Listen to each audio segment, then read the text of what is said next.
I want to ask you what part of the country you come from. I originate from Canada. I guess where that is. Oh, I know where Canada is. I've been there myself.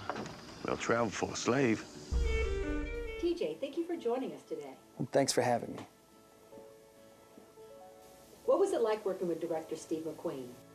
It was amazing. It was an event of a lifetime for me as an actor.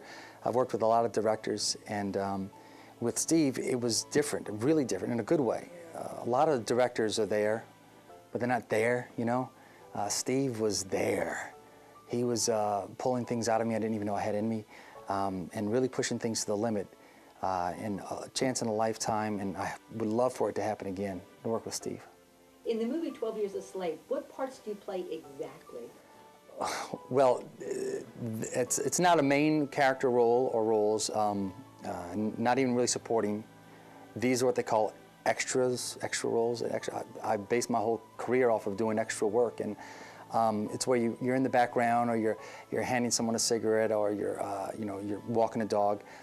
In this particular movie, I took a little more attention to the detail, and so I don't want to belittle the part that I play, because Steve he kept pointing at me and looking and giving me the eye and thumbs up.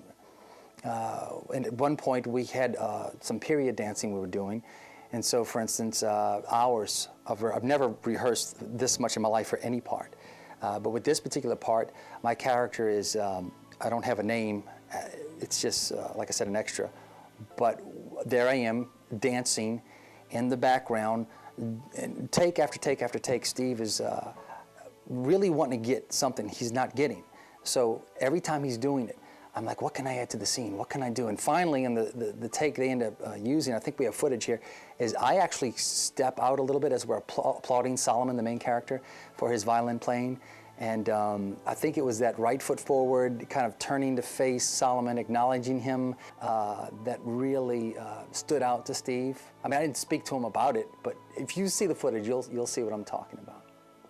A lot of the buzz right now is what they're calling your blanket scene. Can you tell us about that? The blanket scene, yes. Well, this is something that I've been holding on to for years. It's a move that I got years ago from Christopher Reeve, actually. It's what I call my Richard Collier pose.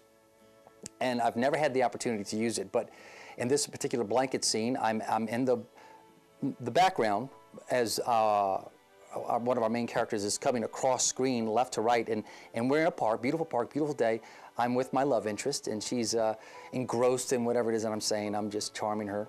And I'm sitting on the blanket, and I have one knee propped up like this, and with my hand, and if you notice, this is what I call, now picture it, blanket, food, the whole 9 yards, plastic food. It wasn't even real food. I don't know what they had the budget for, but this was the move. This was it, and I'm engaging, I'm leaning into her, I'm talking to her, and she's giggling and she's twirling her little parasol.